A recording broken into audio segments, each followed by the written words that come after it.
সম্পদ আর সম্পর্ক এই দুটো কথার যেমন খুব সুন্দর মিল আছে, তেমনি বেমিলও আছে।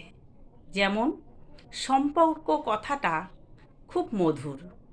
একটা সম্পর্ক হচ্ছে কাচের গ্লাসের মতো। কাচের গ্লাসে আঘাত খেলে যেমন ভেঙে টুকরো টুকরো হয়ে যায়, সম্পর্কটাও ঠিক তেমনি। দুটো মানুষের ভিতরে যখন বন্ধুত্ব হয়, মধুর সম্পর্ক হয়, যেমনই ধরুন না, দুজন মানুষ দীর্ঘদিন ভালোবেসে তাদের ভিতরে মধুর একটা সম্পর্ক হয়, তারপরে তারা একটা এমন জায়গায় চলে যায়, তারা একটা সম্পর্কে জড়িয়ে পড়ে। আবার সেই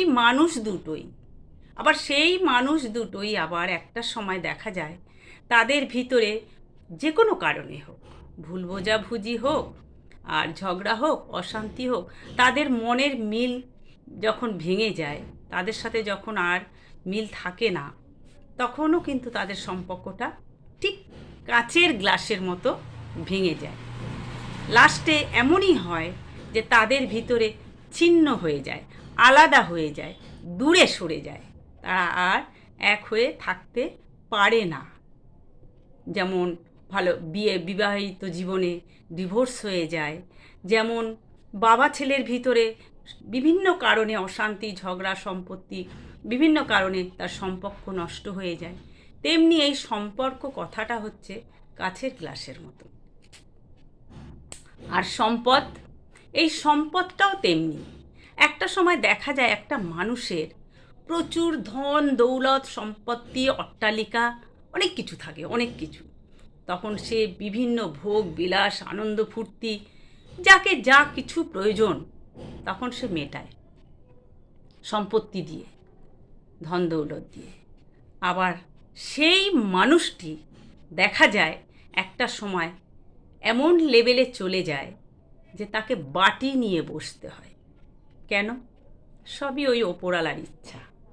মানুষের দম্ভ, অহংকার, এই দুটো জিনিস যদি মনে থাকে, তাকে অধঃপতন তো হতেই হবে। একটা সময় তার অধঃপতন হবেই হবে। যেমনি উনি সবাইকে দেয়, সম্পর্কটাও দেয়, সম্পত্তিটাও দেয়, আবার সেটাকে নিয়েও নেয়। সেই সম্পর্কটা, সম্পত্তিটা চলেও যায়।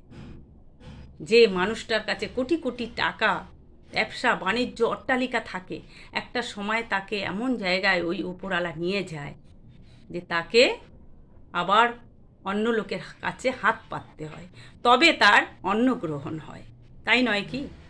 তো ঈশ্বর সবাইকেই দেন, সবাইকেই পরীক্ষা নেন, আবার সেটা সে তুলেও নেয়।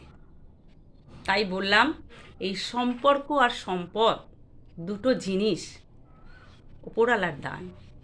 যেমনি মানুষকে দেয়, তার সুব্যবস্থা, সুবন্দোবস্ত, সুসম্পর্কভাবে না রাখতে জানলে সেটাও থাকে না, সম্পর্কও থাকে না, সম্পদও থাকে না।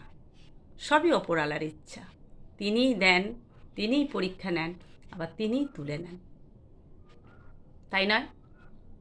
সেটাই বলছি, সম্পর্ক আর সম্পদ কথা দুটোর যেমন সুন্দর মিল আছে, তেমনি গড়মিলও আছে।